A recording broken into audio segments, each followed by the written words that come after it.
안녕하세요. 고등학생 아들과 중학생 딸 하나를 키우고 있는 40대 여자입니다. 이제 아이들도 어느 정도 다 자랐고 엄마 손을 탈 나이는 아니라 저도 새로 공부를 시작하면서 엄마가 아닌 한 사람으로서 저로 살아가고 있어요. 며칠 전에 밤늦게까지 학교 과제를 하고 있었는데 딸아이가 다가와 그런 말을 하는 거예요. 예전에 집에서 살림만 하던 엄마보다는 공부하고 컴퓨터 앞에서 과제하는 엄마가 더 좋다고 말이에요.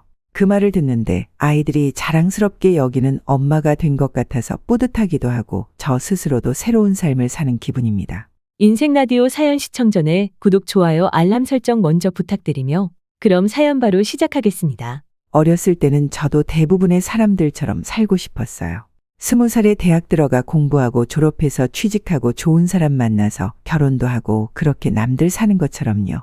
하지만 주변 여건이 저를 도와주지 않았던 것 같습니다. 저는 엄마 없이 아빠와 할머니 밑에서 자랐어요. 엄마는 저를 낳다 돌아가셨다고 들었고 제 가족은 아빠와 할머니뿐이었습니다. 아버지가 벌어오신 돈으로 세 식구가 살았는데 집안 형편은 그렇게 넉넉하지 못했어요. 거기다 할머니도 연세가 있으시니 저를 제대로 돌봐주시지 못했었죠. 집에 돈도 없고 음식을 할 만한 사람도 없으니 김치랑 밥이 밥상의 전부였던 날이 많아요. 어린 마음에 우리 엄마는 왜 이렇게 세상을 일찍 떠난 걸까 원망스럽기도 하고 울기도 참 많이 울었었어요. 다른 애들은 다 엄마 손잡고 다니는데 제 옆에는 아무도 없었으니까요. 어린 시절의 저를 떠올려 보면 늘 혼자 있던 기억뿐이에요. 어렸을 때 부모님과 보낸 기억이 평생 간다고 하던데 저는 아빠 손잡고 그 흔한 놀이공원 한번 제대로 가본 적이 없었으니까요. 제가 7살 때였나 아버지가 재혼을 하셨습니다. 할머니가 이제 너한테도 엄마가 생긴다고 하셨던 그 말만 머릿속에 남아서 이제 나한테도 엄마가 생긴다는 사실에 행복하고 들떴습니다. 엄마가 생긴다는 것만 생각하면 저도 모르게 막 웃음이 나올 정도였어요. 그 나이 아이에게는 엄마란 존재가 정말 절대적이잖아요. 그러니 7살의 저 역시도 엄마가 빨리 우리 집에 오기만을 손꼽아 기다렸습니다. 그러나 새엄마는 제가 생각했던 엄마와는 달랐습니다. 처음 만난 날 제가 너무 반가워서 손을 잡으려고 하자 제 손을 딱 쳐냈어요. 그러더니 내가 결혼한 지 얼마나 됐다고 벌써 7살 먹은 딸이 있는 게 말이 되냐고 징그럽다고 했었어요. 나는 너를 낳은 사람이 아니니까 엄마라고 부르지 말고 앞으로 아줌마라 부르라고 시켰습니다. 엄마가 생긴다는 꿈에 부풀었었는데 7살 꼬마의 꿈은 한순간에 산산조각 난 거죠. 그러면서 서서히 새엄마는 우리 엄마가 될 수 없구나. 나에게 엄마가 되어줄 사람은 아무도 없다는 걸 깨닫게 됐습니다. 그래서 저는 집에서도 늘 말없이 조용하게 지냈어요. 아버지라도 자식한테 관심이 많은 사람이었다면 좋겠지만 낮에는 일하고 밤에는 술 마시러 다니느라 바빴고 그러니 자식인 저에게 사랑을 줄 시간도 없었죠. 가끔 저를 보고 머리 한두 번 쓰다듬고 500원, 1000원씩 용돈 쓰라고 주고 가는 게 전부였습니다. 얼마 뒤 제 동생이 태어났습니다. 아기가 태어나고 난 뒤로 저는 더더욱 사랑받지 못하는 존재가 되었어요. 어차피 집에 들어가도 저한테 관심 가져주는 사람도 없으니까 학교 끝나고 늦게까지 동네 놀이터에서 놀다가 들어간 날도 많아요. 동생이 태어나고 새엄마는 예전보다 더 저를 못마땅해 했습니다. 아버지가 주시는 용돈도 제가 없으면 자기 아들이 받을 수 있는데 그걸 못 받는 게 아까웠나 봐요. 왜 쟤만 주냐고 아들한테 한 푼이라도 더 챙겨줘야 하는 거 아니냐고 막소리를 질렀고 아버지는 못 들은 척 담배만 피우셨습니다. 제가 중학교에 들어갈 무렵 새엄마는 집 형편도 안 좋은데 학교는 뭐하러 다니냐는 말을 정말 자주 했었어요. 너한테 들어가는 차비 용돈 아끼면 우리 아들한테 고기 반찬 하나 더 해줄 수 있는데 라는 말을 달고 살았었거든요. 하도 구박을 받으니까 이골이 나서 그런지 웬만한 구박은 구박으로 들리지도 않았던 것 같아요. 중학생인 제게 가장 행복한 시간은 학교에 가는 거였어요. 학교에 가면 새엄마와 같이 있지 않아도 되고 공부도 하고 친구들하고도 놀고 마음 편하게 있을 수 있으니까요. 다른 애들은 일요일을 제일 좋아하는데 저는 학교에 갈 수 없는 일요일이 제일 싫었어요. 하루는 월요일 아침이 되어 바쁘게 학교 갈 준비를 하는데 제 가방과 신발이 보이지 않는 거예요. 주말에다 빨아서 널어놨는데 어디 갔는지 보이지 않아서 온 집안을 막 뒤지면서 찾았습니다. 야, 너 아침부터 정신없게 뭐 하는 거야? 뭘 자꾸 뒤져? 아침에 먼지 나게. 혹시 제 가방이랑 운동화 못 봤어요? 내가 빨아서 저기에 널어놨는데 감쪽같이 사라졌어요. 아, 그거? 네 운동화랑 가방 내가 새벽에 다 태웠어.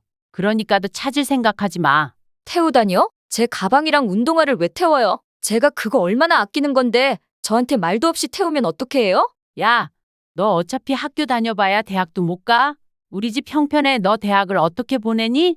학교 갈 생각하지 말고 오늘은 집에서 빨래나 해. 알았어? 싫어요. 아줌마가 뭔데 그래요? 아줌마가 뭔데 남의 물건을 함부로 태우냐고요? 빨리 물어내요. 내 가방이랑 운동화 빨리 물어내라고요. 이게 머리 좀 컸다고 아주 막 나가네. 야, 너 감히 어른한테 대들어. 난 네 엄마야. 엄마가 하라면 할 것이지. 뭔 말이 그렇게 많아?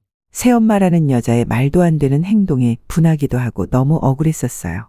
그래서 막 소리를 지르면서 울었습니다. 밖에서 큰 소리가 나니까 아직 주무시던 아빠도 방에서 나오셨어요. 뭐야? 집이 아침부터 왜 이렇게 시끄러워? 여보, 성애 제가 이제 좀 컸다고 나를 아주 우습게 봐요. 자기 가방이랑 운동화 좀 없어졌다고 아주 난리예요. 아니에요, 아빠. 아줌마가 내 운동화랑 책가방 일부러 태운 거예요. 저 여자가 나 학교 가는 거 마음에 안 들어서 집안일이나 시키려고 한 거란 말이에요. 조성애 너 엄마한테 그게 무슨 말버릇이야? 엄마가 왜 아줌마고 저 여자야? 중학생이나 됐으면 아줌마라고 부르는 버릇도 고쳐야지. 아침부터 큰 소리나 내고. 아줌마가 처음부터 자기 엄마라고 부르지 말라고 했어요. 내가 너 낳은 것도 아닌데 왜 엄마라고 부르냐고 아줌마가 먼저 그랬단 말이에요. 이게 아직도 정신을 못 차렸어? 그리고는 아빠의 손이 제 뺨으로 날아왔습니다. 그때 처음으로 아버지한테 맞아봤습니다. 뺨을 맞고 난 다음 머리가 멍해서 그 자리에서 계속 서 있었던 것 같아요. 새엄마라는 사람은 정신 차리고 얼른 빨래나 좀 하고 청소나 좀 하라고 화장실로 끌고 갔습니다. 그날 몇 시간을 울면서 빨래하고 화장실 청소를 했어요. 그러면서 내가 고등학교 졸업하면 무조건 이 집에서 나가겠다 결심했습니다. 그렇게 시간은 흘러 고등학교를 졸업하고 성인이 됐습니다. 졸업하고 취직을 하자마자 집과의 모든 인연을 끊었어요. 직장도 일부러 집에서 먼 곳으로 구했고 그냥 가족 없는 고아로 생각하고 살기로 했어요. 어차피 엄마도 없었고 아버지의 사랑도 받지 못하고 자랐는데 고아인 척 사는 건 어렵지 않았습니다. 회사는 기숙사가 있는 곳이라 지내는 건 정말 편했어요. 제 또래의 친구 언니들과 가족같이 지내면서 휴일 되면 근처 시내에 놀러 나가기도 하고 태어나서 처음으로 집에서 벗어났다는 해방감을 느낄 수 있었습니다. 그러다 23살이 되던 해에 한 남자를 만나게 됐어요. 직장 상사였는데 웃는 모습이 참 정감 가는 스타일이었습니다. 제 바로 이 상사다 보니 그만큼 만날 일도 많았었죠. 다른 회사를 다니다 이직한 사람이라 우리 회사에 대해서 잘 모르는 부분은 제가 알려주기도 하고 또 일적인 부분에 있어서는 제가 배우기도 했고요. 성실한 사람이라서 배울 점이 많았거든요. 직장 상사와 부하로 지내다 보니 사석에서 밥 한 끼 먹을 일도 생기고 그렇게 조금씩 가까워지기 시작했습니다. 2년 정도 교제하고 부부가 됐어요. 결혼 전에 시댁으로 허락받으러 갔을 때 모든 사실을 솔직하게 말씀드렸어요. 엄마는 저를 낳다가 돌아가시고 아버지와 새엄마가 있지만 20살 이후 거의 연을 끊고 살고 있다고 다 털어놨습니다. 시부모님들은 제 이야기를 들으시고는 정말 힘들었겠다고 그래도 착하게 자라 하늘에서 엄마가 기뻐하실 거라고 저를 위로해 주셨습니다. 부모 복 없이 살아온 제게 시부모님들은 때로는 친부모님처럼 느껴질 정도로 포근하게 대해 주셨어요. 아들만 낳으셔서 딸이 갖고 싶었는데 저를 딸처럼 여기겠다고 말씀해 주셨을 때 시어머님 품에 안겨 엉엉 울었던 때가 떠오르네요. 결혼을 하고 시댁 식구들과도 잘 지내면서 제 인생 처음으로 안정감이라는 게 이런 기분이라는 걸 알았어요. 첫 아이 돌잔치를 하고 얼마 뒤에 시동생이 결혼을 했습니다. 동서될 사람과는 집에 인사 왔을 때 한 번 봤을 뿐이라 얼굴도 제대로 익히질 못했어요. 저보다 1살 위였고 직업은 의사라고 들었는데 직업 때문인가 참 멋있어 보였습니다. 뭐랄까 제가 갖지 못한 걸 가진 사람이라서 그런지 부럽기도 하고 어떤 사람일까 궁금했습니다. 신혼여행 끝나고 시동생과 동서가 집에 인사를 왔습니다. 동서는 말이 많은 편은 아니었는데 차분하고 지적으로 보이는 사람이었죠. 다 같이 식사를 하면서 어머님이 우리 집 며느리들끼리 사이좋게 지내라고 하셨습니다. 그리고 나이로는 둘째가 1살 위지만 시댁 순서로 따지면 제가 큰 며느리이니 형님이라고 부르라고 이야기하셨어요. 1살이긴 하지만 제가 동생인데 언니에게 형님 소리 듣는 게 불편하기도 했고 그냥 편하게 부르고 싶어서 어머님께 말씀드리니 그럼 집안 서열이 무너진다고 안 된다고 하시더라고요. 그 말을 듣는 동서 표정이 순간 굳는 게 보였습니다. 식사를 마치고 다 같이 상을 치우는데 동서가 먼저 제게 말을 걸어오더라고요. 형님 음식 솜씨가 좋으시네요. 오늘 저녁 잘 먹었어요. 아니에요. 음식 다 어머님이 하셨고 저는 도와드린 것밖에 없어요. 맞다. 아까 어머님이 호칭 이야기 한 것 때문에 불편하시죠? 저는 그냥 편하게 했으면 좋겠는데 어른들은 아무래도 이런 부분에 민감하시네요. 그냥 시댁에서는 형님이라고 하시고 따로 만날 때는 편하게 말씀하셔도 돼요. 에이, 그래도 편하게 부르면 되나요? 참, 형님은 대학교 어디 나오셨어요? 전공은요? 서방님이 말 안 했나 봐요. 저 고졸이에요. 그래서 처음 동서 직업 듣고 부럽기도 하고 진짜 멋있더라고요. 의사 될 정도면 진짜 공부 잘했겠어요. 근데 그 순간 동서 얼굴이 싹 바뀌는 겁니다.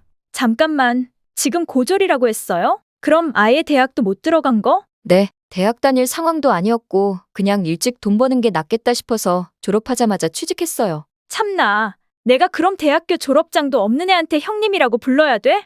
어이가 없네 진짜. 네? 지금 뭐라고 했어요? 저한테 한 말 맞아요? 이래서 우리 엄마가 결혼할 때는 집안 사람들 다 따져보고 해야 한다고 그랬는데 형님이란 사람이 고졸일 줄은 몰랐네. 저기요, 내가 대학 안 나온 게 뭐 그렇게 큰 잘못이라고 이래요? 대학 나와야만 사람이에요? 자기 밥벌이 하고 살면 다 똑같은 사람이지. 어떻게 수준이 같아? 의대 나온 나랑 고졸인 너랑 차원이 같냐고. 대학도 못 나온 애가 내 형님이라는 게 기분 나쁘고 너무 자존심 상하니까 앞으로 나한테 말 걸지 마. 나는 수준 안 맞는 년은 가족으로도 취급 안 해. 알았어? 정말 갑자기 너무나 순식간에 당한 일이라 당황스럽기도 하고 어이도 없었어요. 처음엔 멀쩡하게 대화를 잘 나누다가 학벌 듣더니 어떻게 사람이 저렇게 한순간에 변할 수 있는지 믿어지지가 않는 거예요. 그래도 같은 또래고 첫인상도 나쁘지 않아서 앞으로 가족으로 잘 지낼 수 있을 거라 생각했는데 제 예상과는 전혀 다른 사람이라 놀라기도 했고 또 충격을 받았습니다. 동서한테 그런 말을 듣고 나서 한 이틀 정도는 밤에 잠이 오질 않았어요. 자존심 상하기도 했고 누구한테 그런 대접을 받아본 건 처음이었거든요. 어렸을 때 새엄마가 무시했던 적은 있지만 그래도 사람 취급을 못 받은 것 같은 기분은 아니었어요. 근데 동서는 고졸이라는 걸 듣더니 딱 표정이 바뀌는데 바로 저에게 가족으로도 취급 안 한다고 했던 말이 계속 머리를 맴돌아서 그걸 잊으려고 많이 노력했었습니다. 그날 이후로 동서의 얼굴을 보는 게 정말 힘들었습니다. 시댁에 가서 마주할 때마다 그날의 표정, 말투가 자꾸만 떠오르는 거예요. 어머님은 둘이 친하게 지내라고 말씀하시고 의사인 동서가 살림을 잘 모르니까 형님인 제가 붙잡고 좀 가르치라고 하셨습니다. 그럴 때마다 참 가시방석이었어요.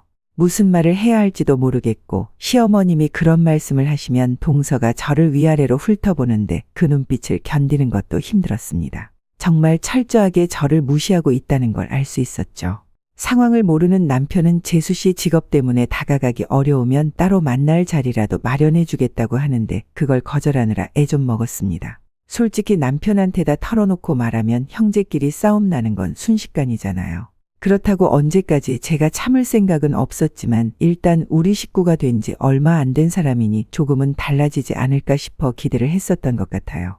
둘째를 낳고 나서 2달 정도 지났을 때가 제 생일이었습니다. 어머님은 손녀를 낳아줘서 너무 고맙다고 하시면서 유명한 호텔 식당에서 제 생일을 축하하자고 하셨어요. 태어나서 그렇게 좋은 곳에서 생일 파티를 해보는 건 처음이라 전날 밤부터 막 마음이 떨리는 거예요. 애를 둘이나 낳은 엄마가 좋은 데서 생일 파티할 생각에 떨린다는 게 좀 웃기기도 했지만 엄마라고 뭐 사람 아닌가요? 그런 거랑은 상관없이 일단 좋은 곳에서 내 생일 축하 받을 수 있다는 게 행복한 거죠. 어렸을 때는 생일 잔치를 해주는 사람도 없고 그은한 미역국 하나 못 얻어먹었어요. 근데 시집와서 제가 태어난 날을 이렇게 챙겨주는 사람이 있으니 그 자체만으로도 난 참 행복한 사람이라고 생각했었습니다. 생일 당일 의사 동서를 포함해 모든 가족이 모였습니다. 솔직히 비싼 곳에서 생일 축하를 맞는 게 처음이라 들떠서 다른 걸 걱정할 겨를이 없었어요. 동서도 아무 일 없었던 것처럼 제 생일을 축하해줬고 별일 없이 식사 잘 마치고 후식으로 디저트를 먹었습니다. 그때 시부모님과 남편이 선물을 건네주는데 주책맞게 막 눈물이 나는 거예요. 한 번도 이런 대접을 받아본 적이 없으니까 감사하기도 하고 아무도 축하해주지 않았던 내 생일인데 이렇게 특별하게 보낼 수 있는 게 꿈만 같았어요. 그 순간 동서가 자기도 형님 드릴 선물을 준비해왔다면서 쇼핑백 하나를 건넸습니다. 꺼내보니까 초등학생 아이들이 풀만한 문제집 몇 권이 들어있는 거예요. 이게 뭐예요? 이거 저 주는 거 맞아요? 네, 그거 제가 형님 드리려고 우리 병원 근처 서점에 가서 직접 고른 거예요. 어때요? 마음에 드세요? 글쎄요. 이거 초등학생 문제집 아니에요? 우리 애들이 풀기에도 안 맞고 잘못 사온 거 같은데. 아니면 봉투가 바뀌었거나. 어머, 아니에요. 형님 거 맞아요. 형님 대학도 못 나오셨다는 이야기 듣고 일부러 문제집으로 고른 건데 괜찮으시죠? 이제 둘째도 태어나고 아이들 크는 거 금방이라고 하잖아요. 그러면 금세 유치원 가고 초등학교 들어가고 그럴 텐데 엄마가 대학도 못 나온 거 알아봐요. 얼마나 실망이 크겠어요? 동서, 그럼 그래서 이걸 선물이라고 준다는 거예요? 그렇다니까요. 애들이 수학 문제라도 가르쳐 달라고 왔는데 하나도 못 풀어봐요. 그럼 부모 망신이죠. 요즘은 초등학생 수학 문제도 엄청 어려운 거 알죠? 엄마 머리 깡통인 거 들키기 싫으면 지금부터 열심히 공부하세요. 아셨죠? 그리고는 깔깔대고 웃는데 어떻게 받아쳐야 할지 모르겠더라고요. 정말 조금도 상상해 본 적이 없는 선물이라 내가 이 상황에서 어떤 표정을 짓고 무슨 말을 해야 하는 건지 진짜 머리가 정지된 것 같았습니다. 그때 아버님이 버럭 소리를 지르셨어요. 둘째, 너 지금 네 형님한테 뭐라고 한 거냐? 어디서 배운 버르장머리길래 사람을 이렇게 무시해? 아니에요, 아버님. 제가 무시한 게 아니라 대학도 못 나온 형님한테 딱 필요한 선물 같아서. 얘가 아직 정신을 못 차렸구먼. 대학 나온 사람이 있으면 못 나온 사람도 있고 그런 거지. 문제도 못 풀 거라느니 머리가 깡통이라느니 그런 말을 어떻게 해? 그것도 형님한테. 둘째, 너한테 정말 실망했다. 의사면 다야. 사람 마음을 헤아릴 줄 알아야지. 그래, 그건 네 시아버님 말씀이 맞다. 아무리 좋은 뜻으로 산 선물이라도 그렇지. 사람을 수준을 그렇게 무시하는 게 어디 있어? 그리고 첫째, 너는 애 아직도 네 동서한테 존댓말을 해? 나이는 너보다 위여도 우리 집에서는 첫째 네가 윗사람이야. 알겠어? 네가 확실하게 기강을 잡아야지. 네, 어머님. 신경 쓰시게 해서 죄송해요. 아니야, 네가 죄송할 게 뭐 있어? 둘째, 너 얼른 네 형님한테 사과해라. 다시는 안 그러겠다고. 얼른. 네, 죄송합니다. 다시는 안 그럴게요. 죄송해요. 한바탕 난리가 나고 제 생일 축하 자리는 그렇게 마무리됐습니다. 그 선물을 받기 전까지 태어나서 가장 행복하고 즐거운 생일이었는데 동서의 선물 하나 때문에 제 최악의 생일이 됐어요. 저를 보고 깡통이라고 하는데 그 말을 듣자마자 자존심도 너무 상하고 숨고 싶고 너무 수치스러웠습니다. 시동생은 따로 찾아와 정말 미안하다고 사과하고 의사 동서를 대신해서 싹싹 빌고 갔습니다. 다른 가족들 앞에서는 다 잊은 척 동서의 실수라고 생각한다고 태어난 척 넘겼지만 그 당시 느낀 수치심과 모멸감은 쉽게 사라지는 게 아니었어요. 도대체 무엇 때문에 다른 날도 아니고 제 생일에 그런 생일 선물을 준 건지 정말 그 이유를 알고 싶었어요. 진짜 가족들 앞에서 나를 망신 주기 위해 문제집을 사온 건지, 그래도 가족인데 대학 졸업장 하나 없다는 이유로 나를 이렇게 무시해도 되는 건지 따져 묻고 싶었어요. 그래서 며칠을 고민하다 전화를 걸었어요. 나를 무시하는 게 정말 고졸이기 때문인지 아니면 다른 이유가 있는 건지 알고 싶었거든요. 하지만 아무리 전화해도 동서는 제 전화를 받지 않았습니다. 문자도 남겼지만 아무 응답이 없었어요. 며칠을 기다려도 연락이 없으니 그냥 포기하게 됐던 것 같네요. 어차피 나를 무시하는 사람인데 그 이유를 알아서 뭐 할까 싶어서 남남처럼 살기로 결정했습니다. 남편은 회사에 다니고 저는 집에서 아이들 키우고 살림하고 우리 가족은 더 바랄 게 없이 안정적이고 행복했었어요. 아이들 아빠는 직장 동료들에게 평판이 좋은 사람이었는데 아래 직원들도 남편을 의지하고 가깝게 지내곤 했었어요. 그러다 밑에 직원 한 명이 부당한 대우를 받는 일이 있었나 봐요. 직원이 차별을 받고 해고를 당한 게 분명한데 회사는 그 일을 덮으려고만 하니 화가 난 남편이 그 직원을 도와 문제를 바로잡으려고 하다가 결국 회사에서 쫓겨나고 말았습니다. 직장에서 쫓겨났다는 말을 듣는데 제가 다 화가 나는 거예요.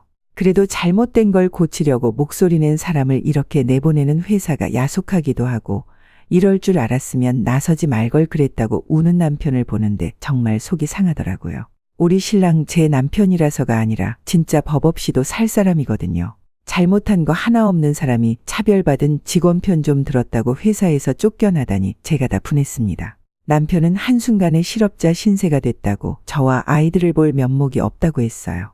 사실 저도 회사의 처사에 막 화가 나면서도 동시에 앞으로 우리 네 식구 생계가 막막하게 느껴진 것도 사실이에요. 아이들은 커가고 큰애가 초등학교에 다니고 있어서 학원도 보내야 하고 은근히 돈 들어갈 일이 많았거든요. 우리 가족 먹고는 살아야 하는데 어떻게 살아야 하나 눈앞이 캄캄해졌죠. 신랑은 어떻게 해서든 우리 가족 굶기지는 않을 거라고 밤마다 대리운전을 하러 나갔어요. 대리운전 뛰느라 저녁에 나갔다가 아침에 들어오는 모습을 보면서 나도 이대로 집에만 있어서는 안 되겠다 싶었습니다. 뭐라도 해서 돈을 벌어와야지 남편 혼자만 돈 버는 게 너무 안쓰러웠어요. 밤에 잠도 못 자고 운전하고 밤낮 바뀌어 고생하는 모습을 보는 게 힘들었거든요. 그런데 결혼하고 나서 10년 넘게 살림만 하다가 다시 직장을 구하려고 하니 저를 받아주는 곳이 많지 않았습니다. 그러다 저희 집과 멀지 않은 곳에 위치한 병원에서 구내식당 조리사를 구한다는 공고가 난 거예요. 경험은 없지만 찬밥 더운 밥 가릴 때가 아니었으니 일단 면접부터 보러 갔죠. 조리사 일은 처음이지만 성실하게 일하겠다는 저를 잘 봐주신 덕분에 면접 당일 바로 합격 소식을 들었습니다. 가족들 식비며 생활비, 아이들 학원비까지 다 어떻게 내나 걱정이 태산이었는데 그래도 일자리를 얻게 되어 너무나 다행이었죠. 병원 구내식당 일은 생각보다 더 힘들었습니다. 많은 양의 음식을 한다는 게 쉬운 일이 아니었어요.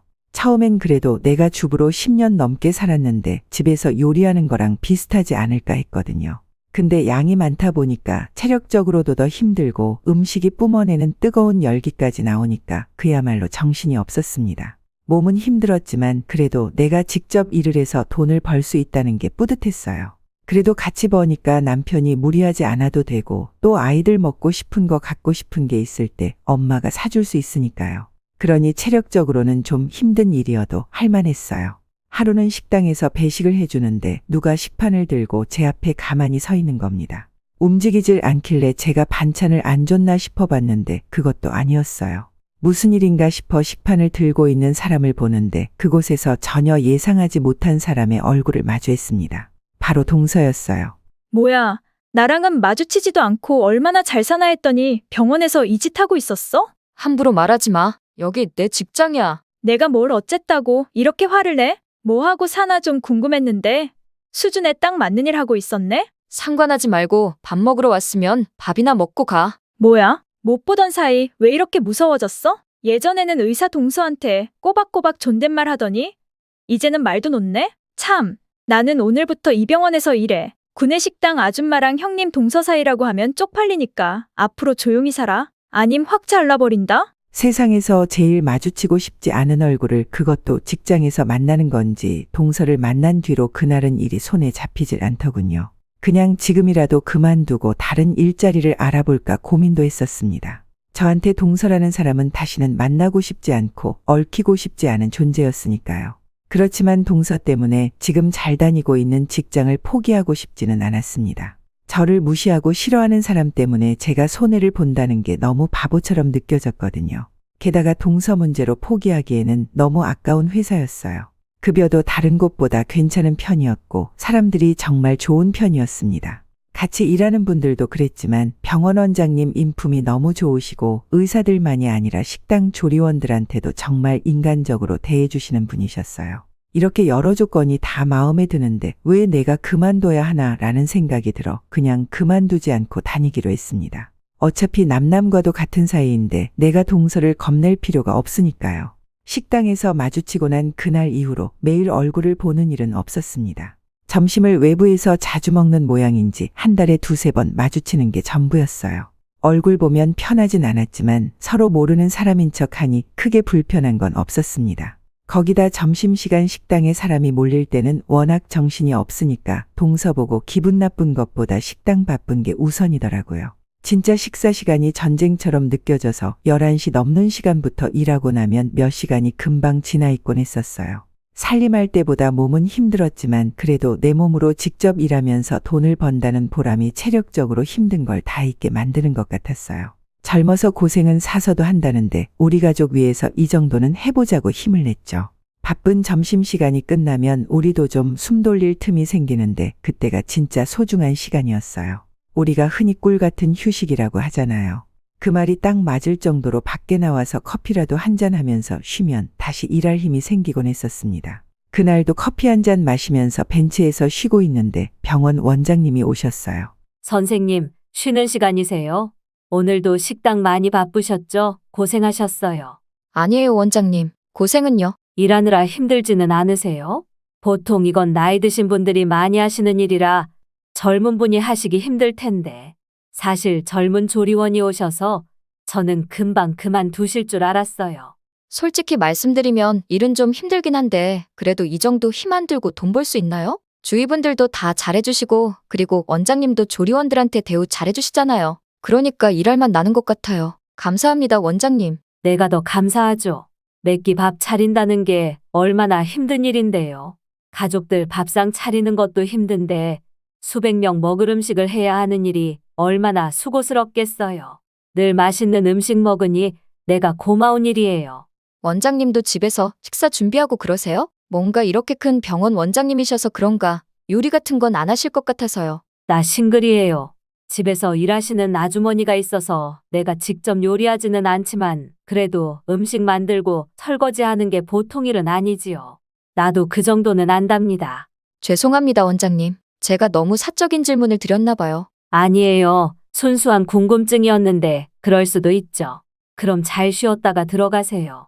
원장님이 들어가시는데 제가 뭔가 실수했다는 느낌이 들었습니다. 너무 개인적인 걸 여쭤본 것 같아서 순간이 너무 후회되는 거예요. 또 늘 병원 식당에서 식사하셨는데 그날 이후로는 며칠 동안 뵐 수가 없어서 내가 정말 큰 실수를 했구나 싶었습니다. 그래서 다시 뵙게 되는 날이 오면 꼭 무리하게 개인적인 질문했던 걸 꼭 사과드려야겠다고 생각했었습니다. 그렇게 원장님을 뵙지 못하고 시간이 꽤 흘렀고 제 39번째 생일이 되었습니다. 마침 제가 당직 날이라 남편과 애들이 아침에 생일 파티 해주고 기분 좋게 출근했거든요. 올 한 해 생일 축하 받을 건 다 받았다 생각했는데 몇 시간 뒤에 같이 일하는 언니들이 제 생일이라고 케이크랑 꽃다발을 준비해 놓은 거예요.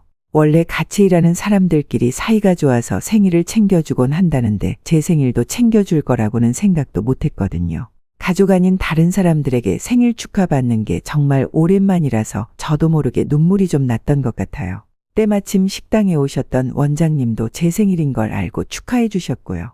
그래서인지 당직을 하면서도 힘들지 않았습니다. 당직이라고 크게 힘든 일이 있는 건 아니지만 그래도 혼자 남아있어야 한다는 게 기분이 좀 그렇잖아요. 평소엔 당직 서는 걸 크게 좋아하지 않았는데 그날은 생일 축하도 받고 기분 좋아서 그런가 혼자 있어도 할만하다 싶더라고요. 그렇게 당직을 서면서 이것저것 남은 일을 하고 있는데 원장님이 찾아오셨어요. 저기 바쁘세요? 어머, 원장님, 아직 퇴근 전이세요? 네. 일 처리할 게 좀 남아서 하다 보니까 시간이 늦었네요.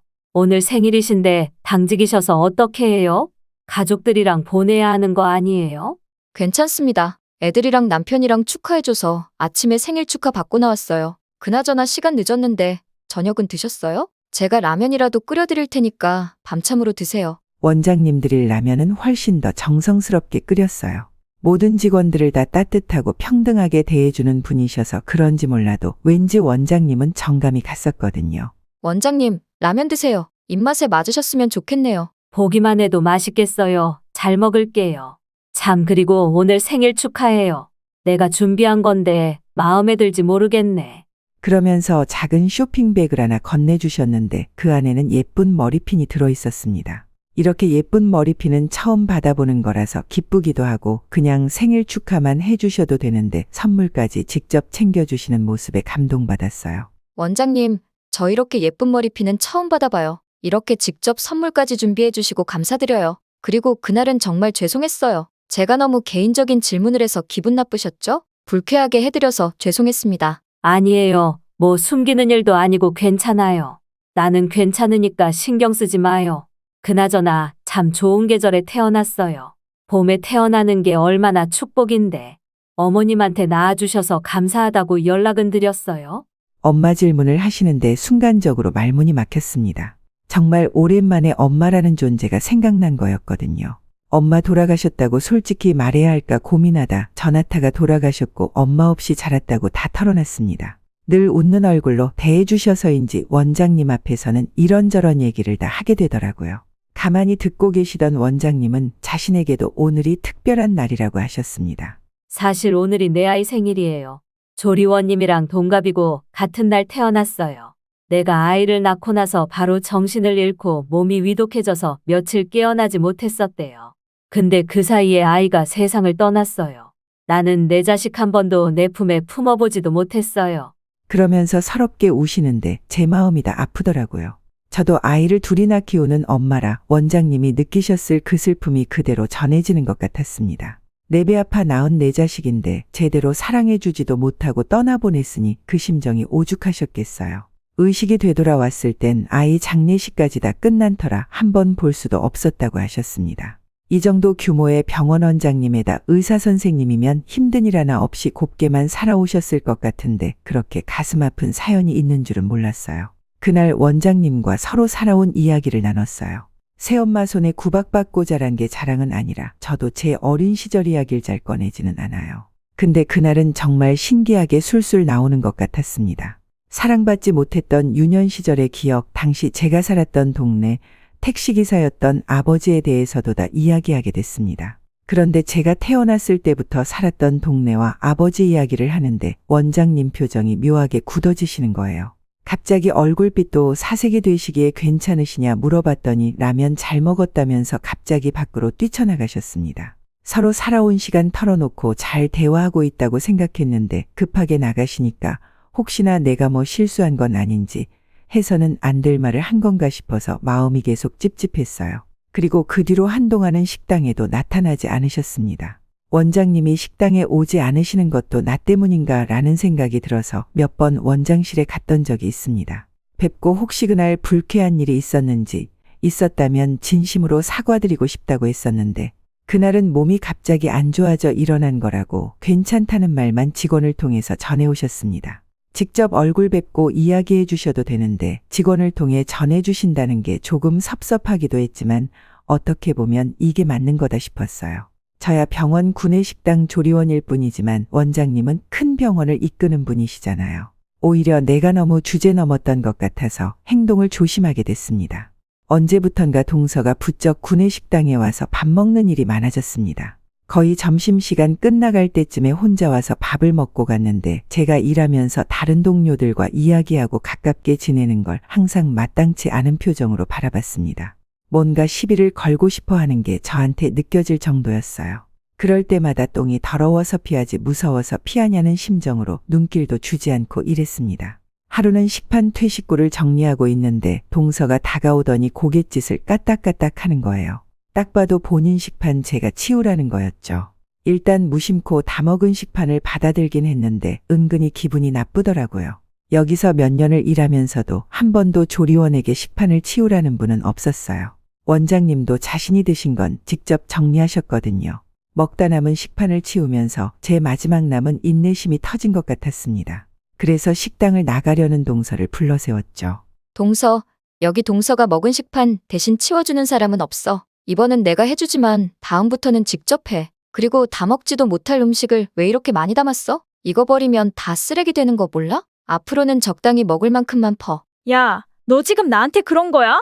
병원 식당 아줌마가 감히 의사한테 지적질을 해? 의사건 뭐건 잘못된 행동을 했으면 지적받는 건 당연하지. 기분 나빠하지 말고 내 말 새겨들어. 너 제정신이야? 어디 병원 식당 아줌마 주제에 의사 선생님한테 눈을 똑바로 뜨고 이래라 저래야?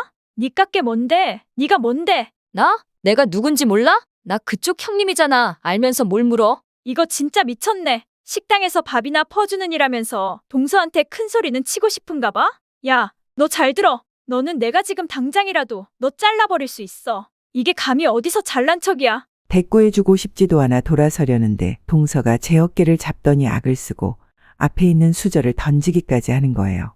이게 어디서 사람 말하는데 자리를 떠? 너 내 말이 우스워? 할 말 있으면 나중에 따로 말해. 여기 내가 일하는 데야. 조용히 좀 해줘, 동서. 야, 너만 여기서 일해? 나 이 병원 의사야. 의사 밥이나 해주라고 불렀더니 뭘 잘났다고 가르치기까지 해? 아무것도 아닌 게 그래도 형님이라고 봐주니까 내가 만만해. 이래서 못 배운 애는 상대해주지 말아야 되는데 시집에서 큰며느리라고 떠받드니까 네 주제를 모르나 본데 너 저기 짬밥 보이지? 저게 딱 네 수준이야. 너는 내가 남긴 짬밥이나 먹어. 고졸이면 고졸답게 그거나 먹으면서 사는 게 네 수준이라고 알겠어? 그러는 동서는 의사식이나 됐는데 수준이 왜 이래? 배웠으면 배운 값을 해야지. 그 비싼 돈 주고 대학 다니면서 사람 학벌로 차별이나 하라고 배웠나 봐. 그 말과 동시에 동서가 제 뺨을 때렸습니다. 아무리 화가 나도 그렇지 직장에서 뺨을 때리다니 생각하지도 못한 순간 뺨을 맞아서인지 그 다음에 뭘 어떻게 해야 할지 모르겠더라고요. 그런데 그 순간 동서 머리 위로 식판 하나가 날아왔습니다. 식판에 담긴 음식이 떨어지면서 동서는 짬밥을 그대로 다 뒤집어 쓴 꼴이 됐어요. 뭐야? 어떤 년이 나한테 식판 던졌어? 누구야? 음식물을 뒤집어 쓴 동서는 고래고래 소리를 지르는데 원장님이 오시면서 그 식판 자기가 던졌다고 하시는 거예요. 그 식판 내가 던졌어요. 왜? 무슨 문제 있어요? 원장님, 저한테 이걸 던지시면 어떻게 해요? 이거 일부러 그러신 거면 저 경찰에 고소하겠습니다. 아시겠어요? 그래, 어디 고소해봐. 그럼 너부터 우리 딸한테 함부로 말한 거 사과해. 당장 빌어. 안 그러면 너 해고야. 원장님이 제 엄마라는 말에 동서도 놀랐지만 저도 너무 놀랐습니다. 원장님이 제 엄마라니 말도 안 되는 이야기잖아요. 이게 무슨 일인가 상황 파악을 하고 있는데 원장님은 동서 머리채를 잡으시더니 제 앞에서 무릎을 꿇리셨어요. 당장 사과해. 짬밥이나 먹으라고 막말한 거 내 딸 앞에서 사과해 당장. 알겠습니다, 원장님. 제가 사과할게요. 죄송합니다. 동서는 제 앞에 무릎 꿇고 사과하는데 솔직히 무슨 말을 하는지 하나도 들리지 않았습니다. 음식물을 뒤집어 썼으니 사과하고 정신없이 뛰쳐나가는 모습을 보면서도 머리가 멍했어요. 정말 제 앞에 있는 사람이 나를 낳아준 엄마인지 아니면 동서에게 당하는 내가 안쓰러워 대신 나서주신 것인지 알 수가 없었죠. 원장님은 제 표정을 보시고는 일단 원장실에서 얘기를 좀 하자고 하셨어요.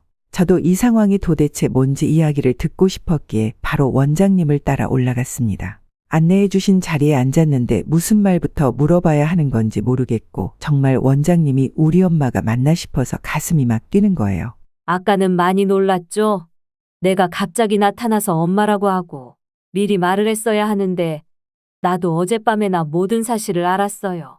그러면서 그동안 누구도 말해주지 않았던 비밀을 털어놓으셨습니다. 원장님은 20살 때 우연히 한 남자를 만났는데 그게 제 아버지셨어요. 아버지 집안이 가진 것도 없고 직업도 변변치 않아서 원장님 부모님께서 반대가 심했다고 합니다. 하지만 너무 사랑했으니 집에서 도망쳐 나와 남자 집에서 살림을 차렸고 저를 갖게 되셨다고 해요. 저를 낳을 때 원장님 상태가 안 좋았고 겨우 저는 나았지만 산모가 위독해져 목숨을 잃을 수도 있는 위험한 상황이었다고 합니다. 그 사이 아버지하고 할머니는 우리 핏줄은 우리가 키우겠다고 데려갔고 의식을 되찾은 원장님은 낳자마자 하늘나라로 갔다는 말을 들으셨대요. 사랑했던 남자는 자신이 아픈데도 나타나지 않고 아이도 세상을 떠났다고 하니 원장님은 자신이 버림받은 것 같은 생각에 몇 년을 힘들어하셨대요. 그래서 40년이 가까운 세월을 자식이 하늘나라에 있는 줄 알고 계셨고 자식을 한 번도 사랑해주지 못한 미안함에 결혼도 하지 않고 혼자 사셨다고 합니다. 그러다 얼마 전 제 생일 이야기를 듣고 먼저 보낸 딸 생일을 축하해주는 마음으로 머리핀을 고르셨대요. 근데 이야기를 들어보니 뭔가 이상하셨던 거예요. 죽은 아이와 제가 똑같은 생년월일에 태어난 것도 신기한 일인데 살았던 동네와 아버지 직업을 들으니 자신이 사랑했던 남자와 겹치는 게 너무 많았다고 합니다. 내가 그날 이야기하다 갑자기 뛰쳐나갔죠? 이야기를 듣는데 점점 너무 내 딸 같은 거예요. 그래서 그 자리에 계속 앉아 있을 수가 없었어요. 이상해서 좀 알아봤는데 찾아봤더니 아버님 성함이 그 사람하고 똑같은 걸 확인했어요. 그럼 진짜 저를 낳아준 엄마가 맞아요? 확실한 거예요? 제가 정말 믿어지지 않아서 그래요. 맞아요. 어제 그 사람, 그러니까 선생님 아버지 만나서 모든 걸 다 확인했어요. 내 딸이 맞다고. 그 말을 하면서 흐느끼며 오는 원장님을 끌어안고 저도 같이 엉엉 울었습니다. 어렸을 때부터 엄마가 얼마나 보고 싶었는지 몰라요. 엄마 사진 한 장 없는 게 슬펐고 늘 엄마의 부재로 슬퍼하며 살았던 지난 날이 생각나니 눈물은 멈추지 않았습니다. 이제는 선생님 말고 제 이름으로 불러주세요. 엄마, 제 이름 성혜예요. 엄마 딸 성혜요. 그래, 내 딸. 40년 세월 동안 엄마 원망 많았지? 내가 너를 너무 늦게 알아봐서 미안해. 너무 미안하다.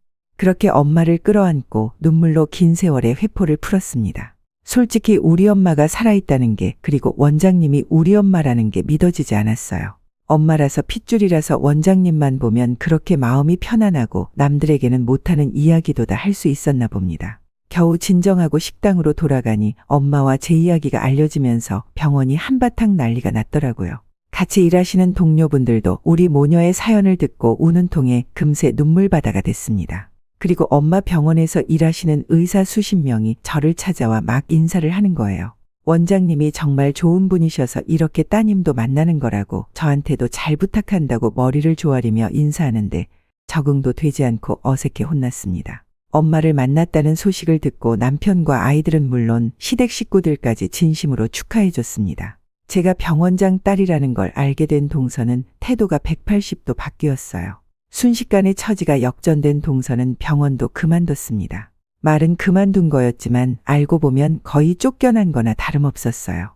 저한테만 잘난 척하면서 괴롭힌 게 아니라 같이 일하는 간호사들한테도 막말하고 자기 시중 드는 사람처럼 대한 모양이에요. 병원에서 평판도 안 좋아지니 더는 못 버티고 사표 낸 거고, 동서의 숨겨진 성격을 알게 된 서방님은 정 떨어져서 같이 못 살겠다며 곧바로 이혼했습니다. 지금은 어디 지방 작은 병원을 전전하며 살고 있다고 들었어요. 저는 엄마와 재회한 뒤 지금까지 못 받았던 엄마 사랑을 듬뿍 받으면서 행복하게 살고 있습니다. 엄마가 밀어주셔서 대학 공부도 시작했고 지금은 든든한 제 버팀목이 되어주셨어요. 한 번도 부모님의 사랑을 받으며 커본 적이 없어서 한때는 나는 사랑받지 못하는 사람이라고 생각했어요. 그런 저에게도 이런 행복이 찾아올 줄은 몰랐네요. 앞으로도 우리 모녀 그리고 가족들까지 다들 건강하게 지금처럼만 행복했으면 좋겠어요.